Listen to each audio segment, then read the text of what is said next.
So I'm going with cornerback from Virginia Tech. It's Caleb Farley, 6'2", 207. I mean, this guy, if you could make like a cornerback in like Madden, he's pretty much what it would be. He's a converted wide receiver to corner due to a knee injury. That's like the one knock on him is people kind of look up any injury history they had, but he got better after the injury. And the reason why you like him is he pretty much just runs a route with the wide receivers. Like there's very few times that he's not in position, and anytime he's out of position, his athleticism makes up for it.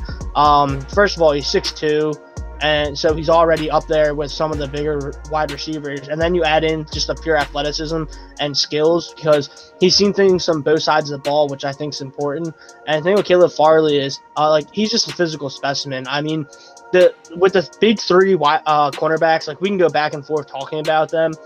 With Surtain, Horn, and Farley, it's pretty much Patrick Surtain. The reason why people are kind of like weird with like how to rank him is because it's almost too easy to grade him. Like he has a high floor, but people don't know where his ceiling is.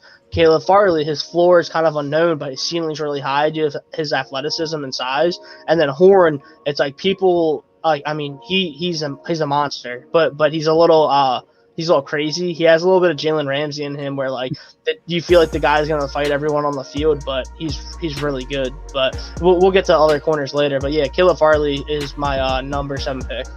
I guess I'm just shadowing Chris here, but Caleb Farley is my number 7 too.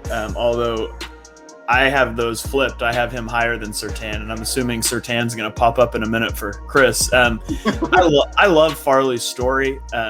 He played offense in high school. He played quarterback in high school. Didn't get looks at quarterback. He committed to Virginia Tech to be a receiver. Tears his ACL his freshman year, real early on. And so when he comes back, they say, "Hey, we want you to play defense," and he jumps in and he plays corner for 2 years. And in 2019, his second year, he opted out 2020. So his last year that we have tape of him. He allowed a completion rate of less than 50% on passes targeting him. He allowed one or fewer catch in 70% of his games in 2019. Over his career at Virginia Tech, if you throw the ball at him, he was either breaking up the pass or intercepting it 22% of the time. Like, that's phenomenal production. He runs routes for the receiver. He's great in man coverage. I mean, when I wrote the scouting report on him, I listed his zone coverage as a weakness, and he was graded a 91.0 in his zone coverage in 2019. Like, that's how good I think he is.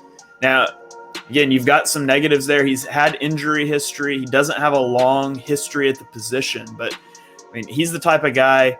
I mean, like Chris said, if you could build a guy in Madden, you don't see corners that are his size, that are as athletic as he is. They just don't come around. So he can outrun guys. He can outbody you at the catch point. He's the whole package. And the only thing that's a little bit concerning for me is just the injury history he's coming with. I'm going to follow that cornerback train and go with my number 6, which is Caleb Farley. Hands down, the concept of trading back in that 8 to 12 range and getting Caleb Farley is one of my favorite draft scenarios for the Philadelphia Eagles. This is a guy who can play man coverage with the best of them in this draft class. No matter how you look at it, though, the Eagles are never going to really do damage in the NFC East until they stop rolling out that crap-tastic defensive backs they have on this roster in 2020. Aside from Darius Slay, it was brutal. It was Swiss cheese at defensive back last year.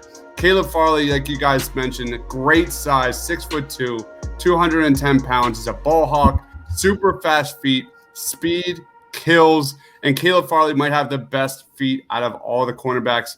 I think you said 4'2". I heard a 4'3". Chris, that is absolutely insane for a cornerback. So as much as I want Jamar Chase and Devontae Smith, which we'll be talking about very, very soon in Midnight Green, trading out of that number 6 spot and being fortunate enough to get Caleb Farley in Midnight Green would be a home run start for the Eagles draft in that first round.